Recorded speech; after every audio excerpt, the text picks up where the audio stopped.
Hello mes enfers, j'espère que vous allez bien. On se retrouve aujourd'hui pour une nouvelle vidéo et l'histoire du jour va certainement vous perturber. Il y a énormément de détails choquants et perturbants, je ne vais pas tout vous donner forcément, mais voilà, je tenais juste à vous prévenir que certains détails sont vraiment très glauques.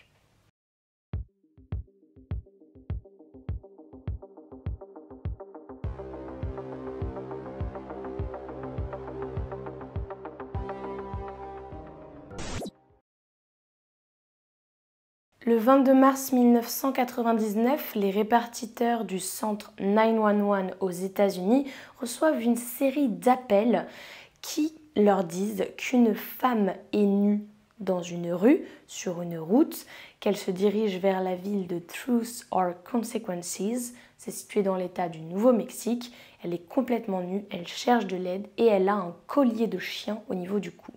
La femme Cynthia Vigil tente désespérément d'arrêter les voitures, mais les personnes qui sont dans les voitures la prennent pour une folle, donc ils ne s'arrêtent pas, puisqu'ils ont tout simplement peur, et elle arrive tout de même à se réfugier dans un mobil-home dans lequel le propriétaire contactera la police après qu'elle lui ait raconté son histoire. Le ou la propriétaire, je ne sais pas vraiment si c'est un homme ou une femme, lui fournit aussi des vêtements afin qu'elle ne soit plus nue.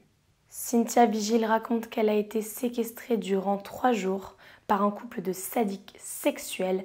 Elle a été torturée, droguée et violée. Cynthia est une travailleuse du sexe d'Albuquerque. Elle était dans un parking en train de travailler en attendant des clients lorsqu'un certain David Parker Ray l'a approchée en se faisant passer pour un policier. Il lui a montré son faux badge et donc l'a arrêté en lui mettant les menottes. Elle déclare tout de même « Je savais que quelque chose n'allait pas ». Mais bon, de toute façon, elle ne peut rien faire parce que il lui montre un faux badge, il l'arrête, elle est impuissante. Ensuite, il l'attache à une espèce de chaise gynécologique, puis la torture pendant 3 jours et avant de la torturer, il lui fait écouter une cassette. Cassette dans laquelle il est dit « Je vais vous utiliser comme une esclave sexuelle et ça va être douloureux comme l'enfer.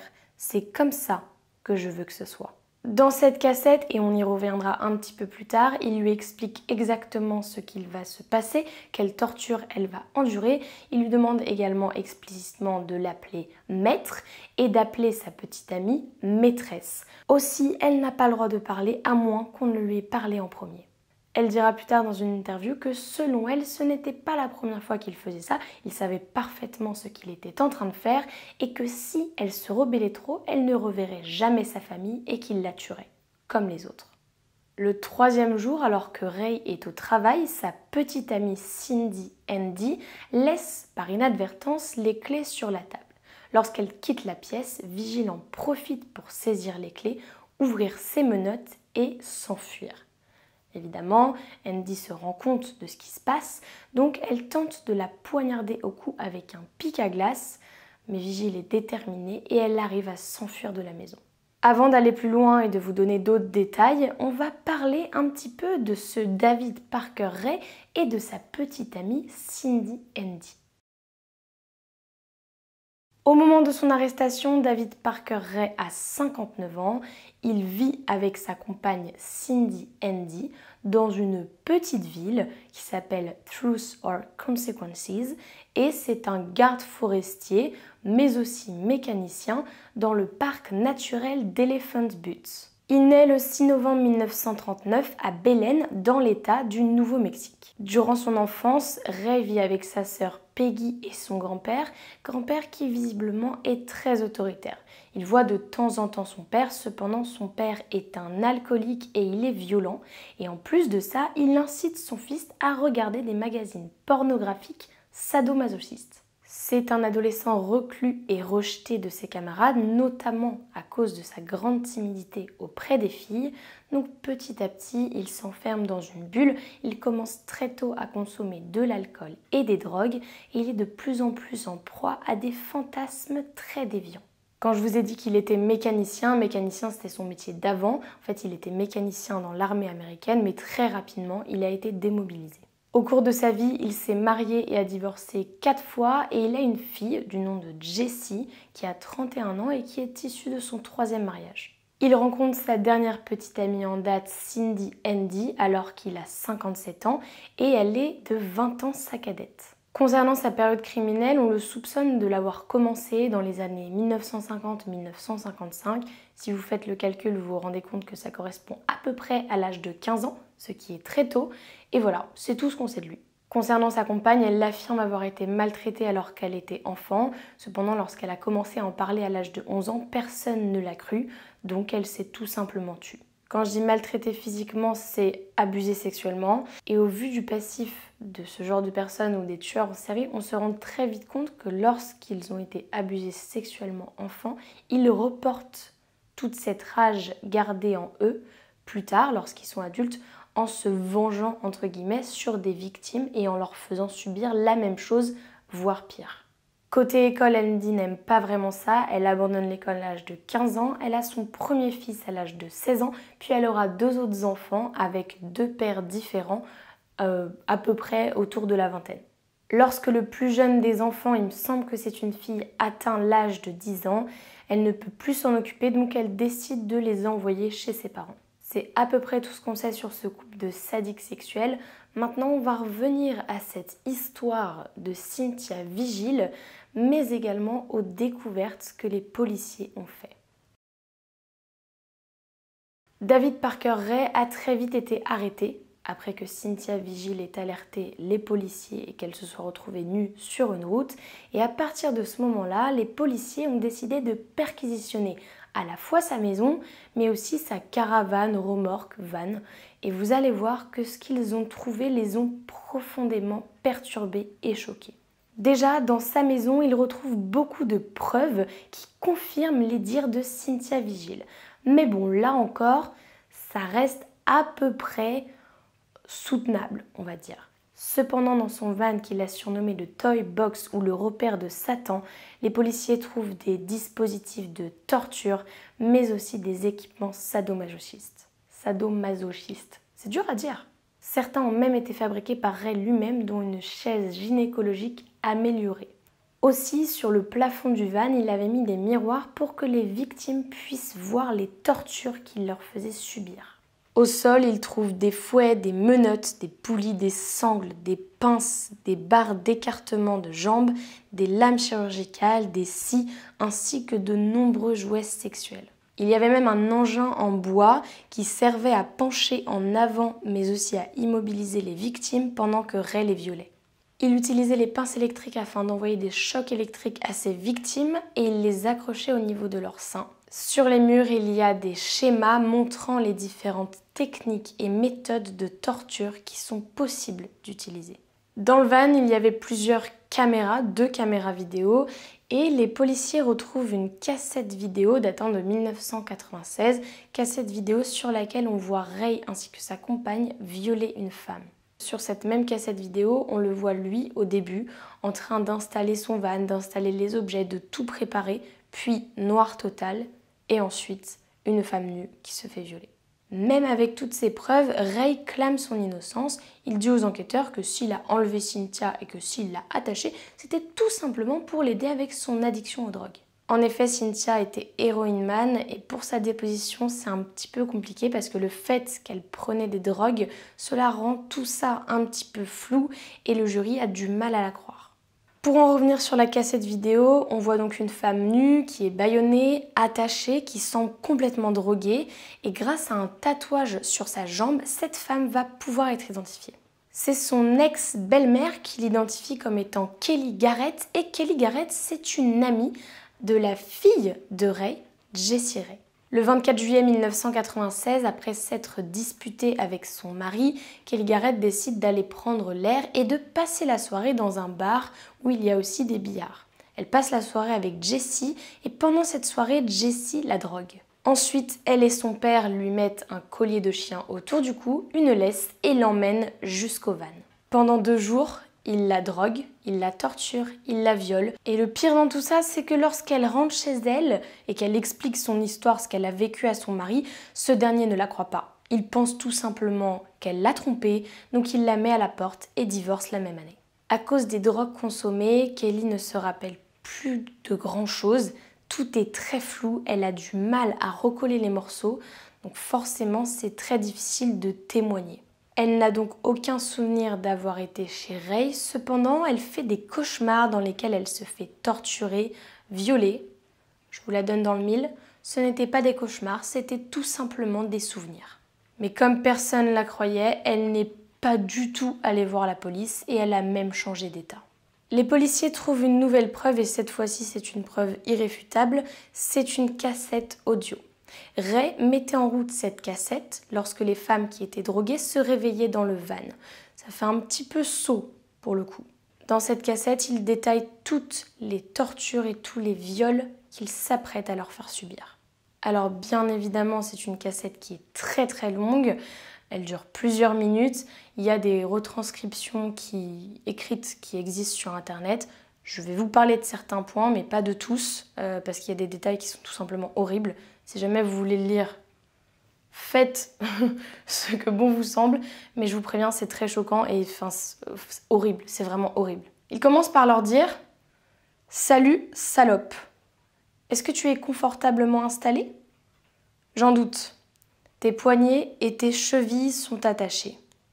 Tu es probablement aveugle. Tu es probablement désorienté, mais aussi apeuré, j'imagine. Parfait. C'est normal au vu des circonstances. Pour un court instant, essaye de rassembler tes esprits et écoute cette cassette. Dans ta situation, il vaut mieux.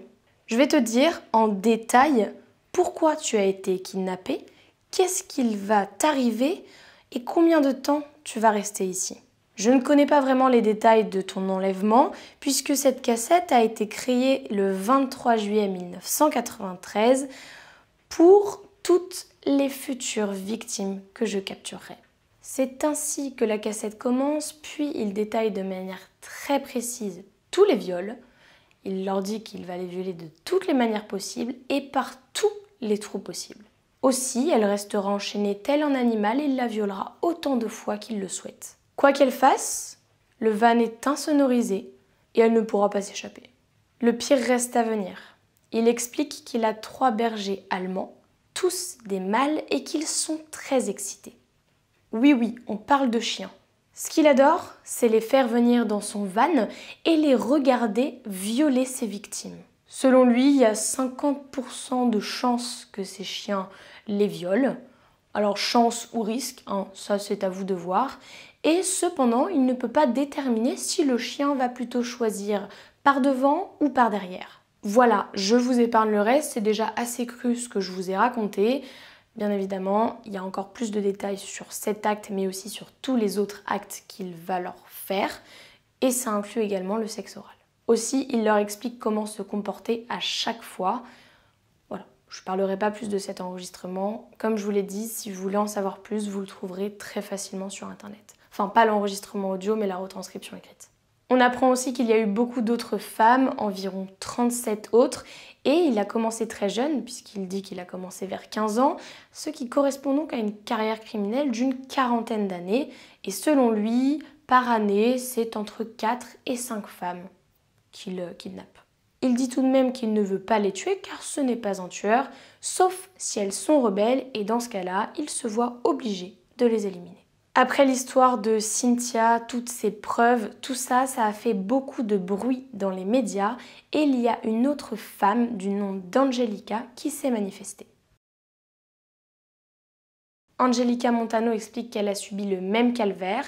Elle était passée chez Ray, donc elle le connaissait déjà, afin de récupérer une préparation pour pâte à gâteau. Il l'a droguée, violée, torturée et l'a laissée au bord de la route dans le désert. Il utilisait un mélange de drogues contenant du sodium pentothal et du phénolbarbitol. Tout ça, c'était pour rendre ses victimes amnésiques, de sorte à ce qu'elles ne se rappellent pas de ce qui leur était arrivé. Évidemment, il faisait en sorte que les sévices qu'il leur faisait subir ne soient pas non plus trop visibles. Comme ça, il y avait zéro preuve entre guillemets. Angelica était persuadée qu'elle allait se faire tuer. Cependant, elle les a suppliés en leur expliquant qu'elle avait un jeune enfant à la maison. Et à mon avis, ça a dû toucher Andy et c'est pour ça qu'ils l'ont relâchée. Elle a été arrêtée par un adjoint lorsqu'elle faisait de l'autostop et ce dernier ne l'a pas cru car selon lui, l'histoire était beaucoup trop étrange. Après avoir interrogé Andy, les policiers se rendent compte que Ray n'a pas seulement une complice, mais qu'il en a deux autres. Parmi les deux autres, sa fille, Glenda Jessie Ray, et un autre homme, un ami de sa fille probablement, qui s'appelle Dennis Roy Yancey. Apparemment, la fille a assumé avoir participé au viol de plusieurs filles et Dennis a affirmé qu'il était là pour le meurtre de Mary Parker. Ce serait même lui qui, forcé par Ray, l'a étranglée à mort en 1997. Je vous ai dit que les policiers avaient retrouvé donc des cassettes vidéo, des cassettes audio, mais ils ont également retrouvé des journaux dans lesquels Ray détaillait tous les meurtres, tous les enlèvements et tous les viols de ses victimes. Il contenait des dizaines d'entrées, aucun nom, mais des dates avec le nombre de fois où il avait torturé et violé chaque victime. Selon le New York Times, au total, les enquêteurs ont récupéré plus de 1000 éléments de preuve. Cependant, les policiers n'ont pas pu créer des enquêtes spécifiques pour chaque cas et la petite amie et la fille de Ray ont donné l'emplacement de certains corps aux policiers, mais lorsque ces derniers se sont rendus sur place, il n'y avait pas les corps. Alors Ray connaissait très bien le parc national, donc ils ont aussi fait des fouilles approfondies dans le parc, dans les lacs, mais rien. En même temps, le lac Elephant Butte, c'est 23 miles de long, environ 3-4 miles de large et une profondeur qui va de 90 à 100 pieds. Donc ça fait une sacrée zone de recherche quand même. La question qu'on se pose, c'est est-ce que Ray a tué plus de victimes? Puisqu'on n'a pas retrouvé de corps, donc rien ne permet de l'affirmer. Si c'est le cas, est-ce qu'il a déplacé les corps lui-même car il ne faisait pas suffisamment confiance à ses complices? Ou est-ce que tout simplement ses complices ont donné des mauvais emplacements? D'autant plus que les enquêteurs savent qu'il y a eu beaucoup de femmes qui ont été torturées car dans le van, ils ont retrouvé de nombreux effets personnels mais aussi des bijoux qui appartenaient à plein de femmes différentes. D'ailleurs, en 2011, le FBI a publié une centaine d'images d'articles, de vêtements et de bijoux de femmes en disant « Nous demandons à la famille et aux amis des personnes portées disparues de regarder ces photos et de nous contacter s'ils reconnaissent l'un de ces éléments. » Ray est condamné à 224 années de prison pour enlèvement et torture sexuelle sur les 3 femmes dont je vous ai parlé. Et pour ces 3 femmes, il y aura un procès par femme, donc 3 procès en tout. Ce qui est frustrant, c'est que lors du premier procès, celui de Cynthia Vigil, la cassette audio n'a pas pu être écoutée et donc le jury n'a pas réussi à se mettre d'accord concernant la culpabilité ou non de Ray. Et en fait, aux États-Unis, si le jury n'est pas d'accord, s'il n'y a pas l'unanimité, cela amène à un non-lieu. D'autant plus que Cynthia Vigil se droguait, donc les personnes ne l'ont pas vraiment cru. Il y a quand même eu un deuxième procès et c'est à l'issue de ce deuxième procès que Ray a été reconnu coupable. Le deuxième procès, celui d'Angelica Montano, n'a pas pu avoir lieu car celle-ci est décédée avant son procès. Faisant face à des poursuites, Andy a accepté de coopérer et a témoigné contre son petit ami Ray. Dennis Roy Yancey avait également témoigné, cependant il y a eu d'autres obstacles au cours des procès puisque Dennis Roy Yancey et Cindy Andy ont décidé tout simplement de retirer leur témoignage. Avant le troisième procès, Ray passe en accord avec la police, il accepte de plaider coupable pour tous les chefs d'accusation, mais en échange il laisse sa fille tranquille. Même si la police a accepté, la justice a tout de même fait son travail. Sa fille a été condamnée à 2 ans et demi de prison et à 5 ans de probation. Quoi qu'il en soit, avec les 3 femmes qui s'étaient manifestées, il y avait suffisamment de preuves pour condamner le couple à plus de 25 chefs d'accusation d'enlèvement et de viol. Quant à Andy, elle a été condamnée à 36 ans de prison et comme elle était éligible à la libération conditionnelle, après avoir fait la moitié de sa peine, elle a été libérée en 2019. 3 ans après sa condamnation, le 28 mai 2002, Ray est décédé d'une crise cardiaque alors qu'il était en train d'être transféré pour se faire interroger. Concernant Dennis Roy Yancey, il est reconnu coupable du meurtre de Mary Parker et est condamné à 20 années de prison. Voilà, c'est la fin de cette horrible histoire. En fait, je pense qu'il n'y a même pas de mots suffisamment forts pour qualifier cette histoire. J'ai envie de vous dire, j'espère que cette histoire vous a plu, mais d'un autre côté, j'ai pas vraiment envie que ça vous ait plu. Parce que c'est horrible, cet homme, c'est un cauchemar. Bref, j'espère quand même que cette vidéo vous aura plu. Comme d'habitude, je vous attends dans les commentaires et je vous dis à la semaine prochaine pour une nouvelle vidéo un petit peu moins glauque quand même. Mais je pense qu'elle va quand même vous plaire.